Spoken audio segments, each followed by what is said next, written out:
Good morning, I'm Maddie Jansen, and this is the podcast of 17 News at Sunrise. It's everything you need to know to start your day in about 15 minutes.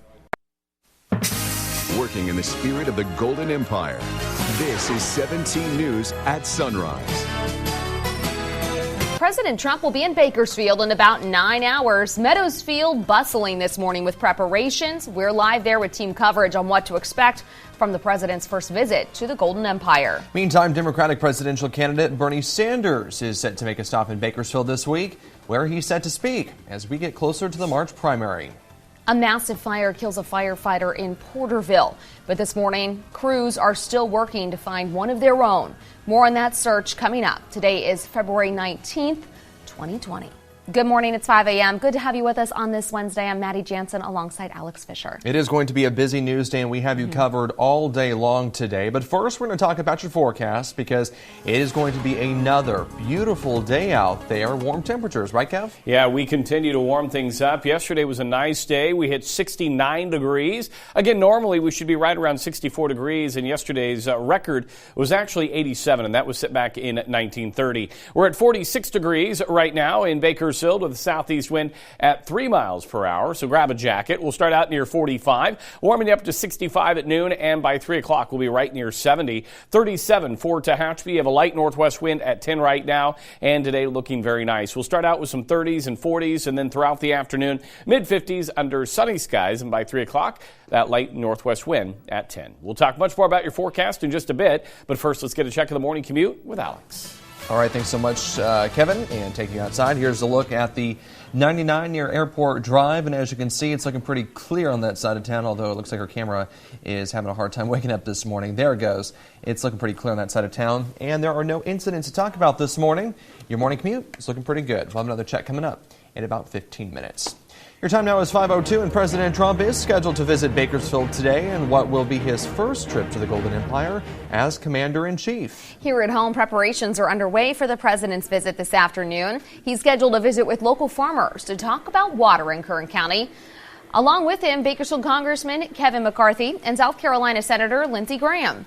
The president's visit is part of a week-long tour of western states set to include stops in Nevada, Arizona, and Colorado. Yesterday, he stopped in Los Angeles to talk with the Olympic Committee. This morning, before heading to Bakersfield, he's scheduled to make a stop in Palm Springs for a round of golf and a fundraiser with supporters. Our entire news team is covering the president's visit from start to finish, and we will be cutting into regularly scheduled programming today once Air Force One is on final approach sometime this afternoon. You can also watch the president's arrival and other updates on our KGET Facebook and Twitter pages and our website, kget.com. And that's the subject of this morning's 17 interactive feedback poll. Today we're asking, do you think President Trump's visit will be beneficial to Kern County? You can call or text us at 888-4617. Press 1 if yes and 2 if no. You can also text, tweet, email, or Facebook your comments. Once again, our interactive feedback phone line is 888-4617. So go call and vote now. You could also go leave us those comments, and we'll be reading some of those along with the results coming up later this morning. And like we mentioned, we're about 9 hours before Air Force One is scheduled to arrive in Bakersfield for President Trump's scheduled visit to Kern County. 17's Taylor Schaub is joining us outside of Meadows Field this morning with what to expect. Good morning, Taylor. Good morning, Maddie and Alex. It's expected to be a short trip for the president as he travels through the Golden Empire today. It's all part of an effort to beef up campaign activities.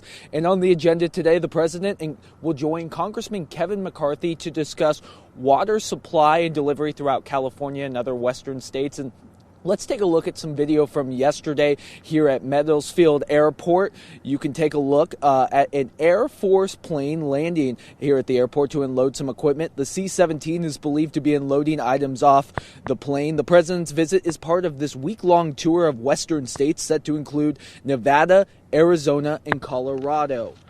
Yesterday, President Trump was in Los Angeles, as we mentioned earlier. Accompanying him was Congressman Kevin McCarthy and South Carolina Senator Lindsey Graham, who, as you may remember, will speak in Bakersfield this Thursday evening at Lincoln Day dinner GOP fundraiser. In Los Angeles, the president met with the Olympic Organizing Committee for the 2028 Games. He held a roundtable discussion with supporters and attended a dinner fundraiser in Beverly Hills. And here at home, a representative from the airport said that this will not affect consumer travel plans. The airport spokesman also said that the public will not have a chance to catch a glimpse of the president while he's in Bakersfield. We're going to have continuing coverage here throughout the morning and throughout the day as the president makes his approach to Bakersfield. For now, at Bakersfield Airport, Taylor Schaub, 17 News. All right, Taylor, thank you so much. And the president is scheduled to arrive in Kern County on the same day Governor Newsom is set to deliver his State of the State address. It's no secret President Trump and Sacramento continue to butt heads. In his State of the Union address earlier this month, the president criticized California for its immigration policies and sanctuary state label. For its part, Sacramento has sued the Trump administration more than 50 times since he took office. You may remember Governor Gavin Newsom and President Trump showed some unity, even calling one another partners when the president visited the Campfire Burned Scar in 2018. But the praise did not last long. The two have sparred ever since, and just last week, Governor Newsom said he was proud to call California the most un-Trump state. 5:06 now, and the president is scheduled to touch down in what has traditionally been a red county in a blue state. But on this day, the day after the voter registration deadline for the March 3rd election, trends suggest the county is looking more purple than ever before. 17's Aton Wallace dove into voter registration figures, and he has more on where they stand today. The president will touch down in a county he won in 2016 and a county where Republicans still hold the majority, but trends suggest that is changing. Voter registration deadline has passed, and that means we have a solid idea about how Kern County voter registration figures are shaping up for the primary election. Of the nearly 400,000 registered voters who call Kern County home, 35.7% are Republicans, while just over 34% are Democrats. Another 23% are no party preference. As it stands now, Republicans outnumber Democrats by 6,592 voters, a far cry from a decade ago when the margin was closer to 25,000. On Wednesday, the president will visit a state where he lost by more than 3 million votes in 2016.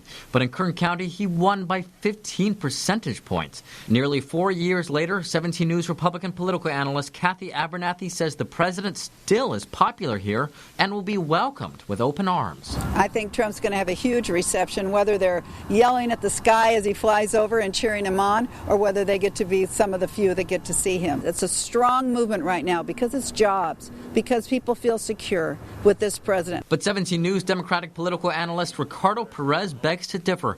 He says Kern County Republicans are leaving for the Democratic Party because of the president. Yeah, I think that this election is going to show us a lot of crossover, a lot of people that aren't necessarily happy with the Republican politics in our town, people that are coming to our party to have their voice be heard and make sure that we have a party that's fighting for all of us. We should mention some districts like Kevin McCarthy's 23rd congressional district are home to significantly more Republicans than Democrats. And speaking of McCarthy, he will be with the president on Wednesday. And you can count on 17 News to be there as we cover it all. In studio, Aton Wallace, 17 News. Meantime, Vermont Senator Bernie Sanders is coming to Bakersfield this week. Senator Sanders is scheduled to be here on Friday, where he will speak at a rally at the park at Riverwalk. The Sanders campaign invites early voters to cast their ballots together ahead of the event. The rally begins at 3:30 Friday afternoon. Sanders' visit comes as a new NBC News poll shows he is leading the Democratic field by double digits going into tonight's debate. It is 5:08 now, and one firefighter is dead and another is unaccounted for this morning. More details on the fire that broke out in Porterville yesterday. A firefighter's dead and another unaccounted for this morning in Porterville. A huge blaze broke out at the Porterville Library around 4 yesterday afternoon. More than 50 firefighters responded to the fire. Investigators say the library was built in 1953 and did not have a sprinkler system. The building continued to smolder for hours after it first started. No word on how exactly the blaze began. It's confirmed that one firefighter died. He was a member of the Porterville Fire Department. As of this morning, his name has not been released. Another firefighter is still unaccounted for as well. We'll be sure to bring you the latest on this story as soon as we get it. The McFarland Planning Commission voted last night on whether to turn 2 prisons into ICE detention centers. Yeah, hundreds of protesters flooded McFarland City Hall to rally both for and against the detention centers. Ultimately, the motion failed, 2-2, with one commissioner absent. The GEO group wants a permit to turn 2 private prisons in McFarland into ICE detention centers. The company is the second largest employer in McFarland. Supporters say these detention centers would bring jobs and economic development to McFarland. McFarland is already at the brink of bankruptcy, and the city has no fire department and can only afford 5 police officers. If the city can't find a financial solution soon, the county of Kern will have to take over.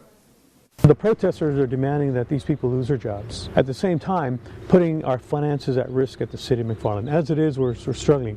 We're in deficit spending. That means we may or may not be able to provide police, fire, our ability to provide adequate water and sewer and refuse services. They're good paying jobs. That's something that most of your smaller cities here in central California and in the high desert area where we're from, there's not a lot of those. People can buy houses, the economy can flourish. On the other side, critics say the GEO group would capitalize on McFarland's financial vulnerability and would just profit from separating immigrant families. Now with this vote, that means the GEO group must be out of McFarland by May. The McFarland Planning Commission will hold another meeting on March 17th. Happening today, Delano's getting some new stop signs. Kern County Public Works will install new stop signs for east and westbound traffic on Cecil Avenue at Driver Road. This will make the intersection an all-way stop. Stop signs will also be installed for east and westbound traffic on Peterson Road at Garzoli Avenue. Traffic control in the area will be in effect to help drivers get used to the new signs. If you live in Tehachapi and you want to have coffee with the mayor, tomorrow's your chance. You can have coffee with Mayor Susan Wiggins tomorrow at the Coffee Mill. The city manager will also be there. The event starts at 7:30 in the morning. The Coffee Mill is located at 120 South Mill Street. They have some good coffee there. All right, 522. More than 2,000 people worldwide have died because of the coronavirus. Japan saw another death in the last 24 hours. Plus, the country seeing spikes in new cases. Coming up.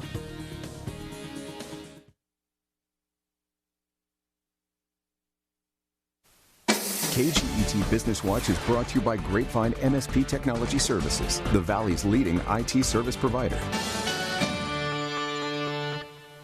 525 now. The voicemail you think was left by a loved one might have been part of a scam. That's according to an alert from the Better Business Bureau. The BBB's warning that scammers can now use new voice cloning software. The tech mimics voices from audio samples. From there, scammers will create voicemail messages to convince you to send them money. The nonprofit says the scam may hit businesses first, but they don't expect it to stop there. Some thrill seekers who dream of flying to space and have deep pockets may have a shot at it next year. SpaceX has signed a deal that would send 4 people there aboard its Crew Dragon spacecraft. The deal also involves the company called Space Adventures. The passengers would have to squeeze into a spaceship that's just 13 feet across, but they would spend 5 days in space and go farther away from Earth than any astronaut has in decades. No official word on what the price tag will be. Colorado's cannabis industry is booming. Data from the state's Department of Revenue shows pot shops set a new annual sales record of $1.75 billion last year. It also brought in more than $300 million in tax revenue. This is a surprising surge since the industry seemed to be plummeting last year. A cannabis market research firm attributes part of the rebound to changes in consumer behavior. People are getting more comfortable buying weed products and integrating them into their shopping patterns. 526 now. Still ahead in the next half hour on Sunrise. Another Democratic debate happening today in Nevada. This comes just days before the people in the state are set to vote. Tracy Potts has more from Washington coming up.